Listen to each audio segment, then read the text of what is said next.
Okay, let's be real for a second. It's Sunday night, or maybe it's just a random Tuesday evening, and you finally finished everything on your list. You're sitting on your couch, the TV is on, but you aren't really watching it. Instead, there's this itch, this nagging, ghostly weight in the back of your skull, telling you that you should be doing something. Maybe you should be listening to that AI strategy podcast everyone's quoting, or prepping your personal brand for next week, or at least tracking your deep sleep cycles so you can optimize your rest for tomorrow's performance. Welcome to 2026, where even doing nothing feels like a performance review you're currently failing. It's wild, right? We have more freedom than any generation in human history. We can work from a beach, start a global business from a phone, and choose from 10,000 different career paths. But why does this freedom feel more exhausting than a Victorian factory shift? We used to think the enemy was the boss, the system, or the physical clock on the wall. But look around. The office walls have melted into our living rooms, and our phones have turned every hobby into a side hustle or a content mill. You don't just cook a meal anymore, you document it for your lifestyle portfolio. You don't just go for a run, you compete with a digital version of yourself from yesterday. We're living in a world where the word relax has been replaced by recharge, as if we're just lithium batteries waiting to be plugged back into the machine. Here's the terrifying truth. The office didn't disappear. It just merged with our skin. We didn't kill the boss. We just moved him inside our heads. And it turns out, we're much crueler managers than any CEO could ever be. Let's talk about why your best self is actually your worst enemy. To understand why we're all so burnt out, we have to look at a philosopher who basically predicted our current collective breakdown. Byung-Chul, in his book The Burnout Society, he points out a massive shift in how humans operate.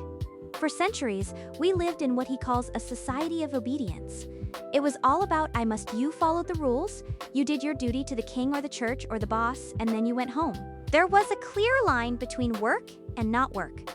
But today, we've transitioned into the achievement society. The mantra isn't I must anymore, it's I can. And on the surface, I can sounds like the ultimate liberation.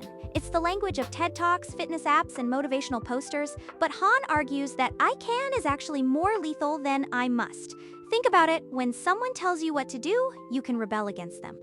You can hate the boss, you can go on strike, but when you tell yourself that you can be anything, achieve anything, and optimize everything, who do you rebel against? The etymology of achievement, or Leistung in German, has shifted. It's no longer about fulfilling a social duty, it's about a limitless, internal potential. We've become entrepreneurs of the self. We treat our own lives like a startup that's constantly underperforming or failing at Series A funding. Han calls this auto-exploitation. We are the master and the slave merged into one person. We whip ourselves with notifications, LinkedIn updates, and fitness trackers. Every ping is a lash we've learned to love because it proves we're still productive. We aren't working late because a supervisor is watching. We're doing it because we've convinced ourselves that resting is a character flaw or a waste of potential. We've created an internal slave driver that never sleeps, never takes a vacation, and is never ever satisfied with good enough. It's a relentless machine fueled by the fear of being left behind.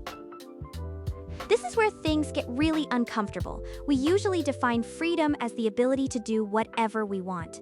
But Byung-Chul and Friedrich Nietzsche drop a truth bomb that blew my mind. You are most oppressed when you believe you are most free. Think about it. An external tyrant is easy to spot. They have a face and a name, but a tyrant that lives in your own desires. That's invisible. Nietzsche once said, "The worst enemy you can meet will always be yourself in caverns and forests." In 2026, those forests are our digital ambitions and our curated identities.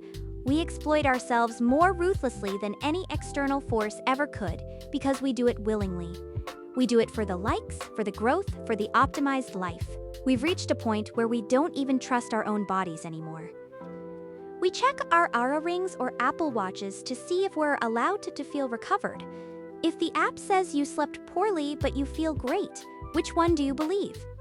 Most of us believe the data. We've turned our own biology into a performance review. This is the freedom paradox. By seeking the freedom to be our best selves, we've enslaved ourselves to a version of us that doesn't actually exist. It's a ghost. a digital hallucination of perfection that always stays 3 steps ahead of us. We are like that bird in the cage, polishing the bars. The door is wide open. The sky is right there, but we are too busy optimizing our confinement to realize we can just fly away. Let's just sit with that for a second. No music, no words. Just the realization that the person holding the whip is you. 15-second silence simulated in pacing? It's a heavy thought, right? But acknowledging it is the first step to a very specific, very modern kind of rebellion. It's the moment the slave realizes the master is just a mirror. So, how do we fix this? Do we just delete all our apps and move to a cabin in the woods? I mean, you could, but most of us have bills to pay and lives to lead. The real solution is more radical and, honestly, more fun. We need to reclaim what I call sacred uselessness.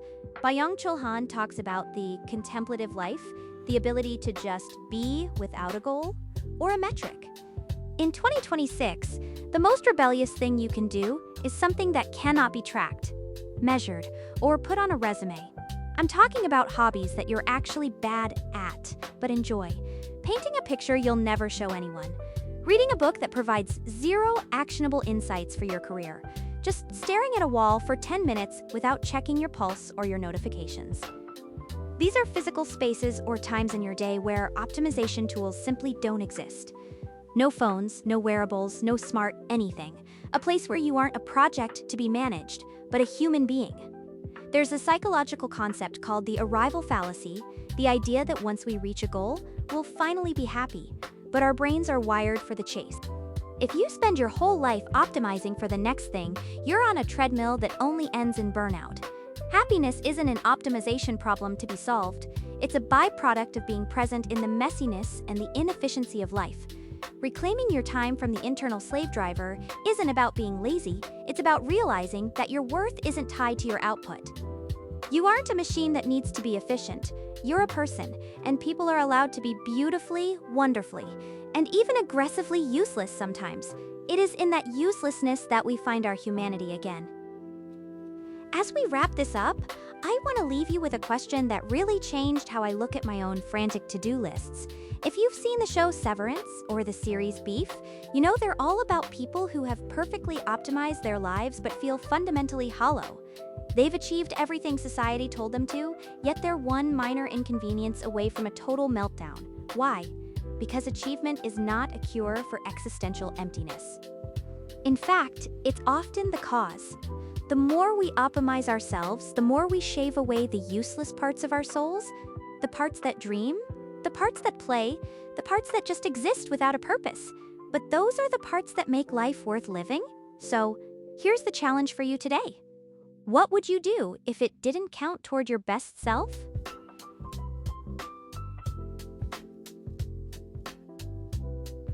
What would you do if it didn't improve your health, your wealth, or your status? The Great Resignation shouldn't just be about quitting a job. It should be a great resignation of the soul, quitting the idea that you are a project to be completed. You are not a work in progress. You are already the finished product. The cage door is open. The internal boss only has as much power as you give him. Today, try being a little more useless. Try being a little less optimized. Try doing something just because it feels good, not because it looks good. Because the only way to win the achievement game is to realize that you don't actually have to play it. Thanks for exploring the caverns of the mind with me today. Now, go do something absolutely, wonderfully, and completely pointless. See you out there in the sky? Fades into white noise.